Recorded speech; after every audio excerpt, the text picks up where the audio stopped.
السلام عليكم ورحمة الله تعالى وبركاته. نهاركم مبروك. هاد الصباح بغيت نشارك معكم هاد الأقراص، صالحين للفطور ولا الكوتي ولا اللي بغيتو.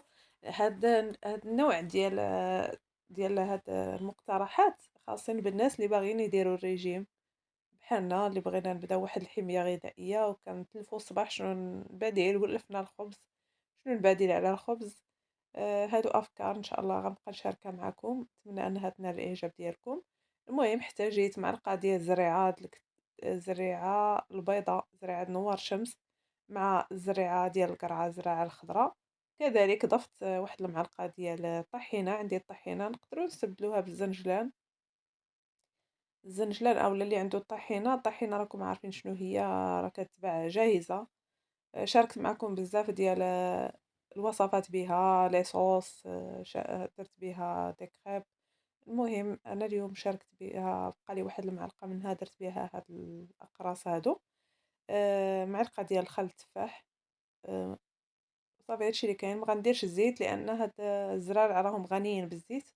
صافي كنطرب داك الشي كيف شفتو بطريقة سهلة. درتهم في هاد المقلة باش يجيوني في هاد القياس هذا، اللي عندها مقلة وحدة ديرهم في مقلة وحدة وكافي. المهم أنا بغيت نسميهم أقراص، أقراص صحيين بالزرارع. صافي غادي يطيبوا، غنفطروا بهم إن شاء الله، ساهلين ماهلين صحيين بطبيعة الحال، غنيين بمجموعة الفوائد بلا ما كنضيفوا الزيت، لأن راكم كيف ذكرت راه هاد الزرارع راه غنيين بالدهون. طبعا الدهون الصحية، بدائل على النشويات وعلى الخبز. يمكننا ندهنوهم بأي حاجة، إلا بغينا ندهنوهم نضيفو معاهم جبينة أولا العسل أولا دبس الرمان ولا دبس التمر اللي بغيتو. المهم أنا قسمت هنا مع الريق والعسل. صحة فطوركم، ونتمنى أن الفيديوهات أو هاد المقترحات اللي نبدا نشارك معكم خفيفة ظريفة وتكون مفيدة إن شاء الله، في إطار برامج ديال الحمية ديالكم تساعدكم، مقترحات زوينة بزاف.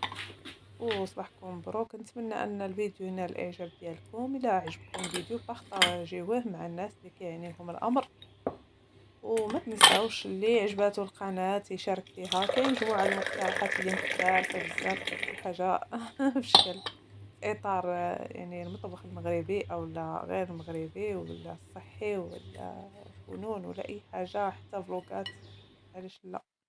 يلا تبارك الله عليكم، صباحكم مبروك.